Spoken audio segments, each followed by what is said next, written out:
Magandang araw sa inyo mga ka-tech na yan. Ako ho ay si Jang Garne. Basta ho ako ay makaramdam ng problema o ng kalungkutan, isang lugar lang ang pinupuntahan ko. Yung ganito, yung gubat. At gusto ko nga akong mapag-isa.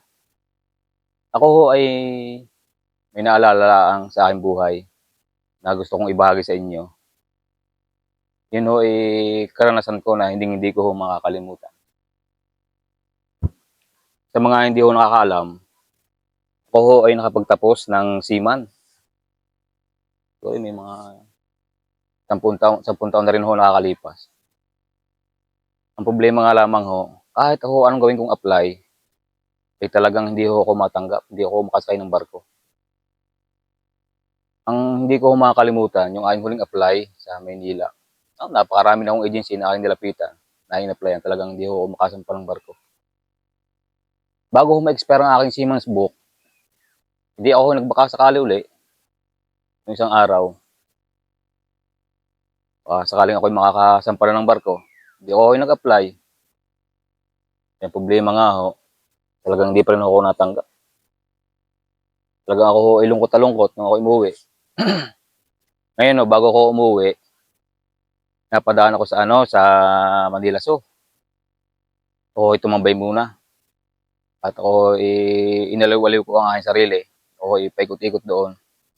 Habang pinapanood ko yung mga iba't ibang uri ng hayop doon.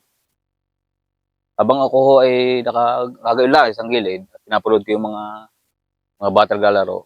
Napansin ho ako nung caretaker ng Manila Zoo. Sabi sa akin, "Sir, parang malalim ho yung iniisip." Hindi ako naman ho hindi na nagdalawang isip na ikwento. Sabi ko nga napakarami ko ng beses na nag-apply ng seaman, talagang hindi ako natanggap. Yun ang aking naging sabi. Ngayon, nasabi sa akin ng caretaker, sabi sa akin, "Sir, baka gusto nyo mag-extra. Kahit ilang oras lamang." So, may napatanong, "Anong klaseng extra yan?" Sabi sa akin, "Simple lang ho, sir. Kayo ay magsusuot lamang ng costume ng unggoy. Dahil ho kami kulang sa unggoy, di inyo lang akong aalawin yung mga bata." Mga ganon. Hindi ako naman pumayag ho at siyempre, parang ang oras ko din ho ay malibang. Di ako nga ho nagsuot ng costume ng unggoy.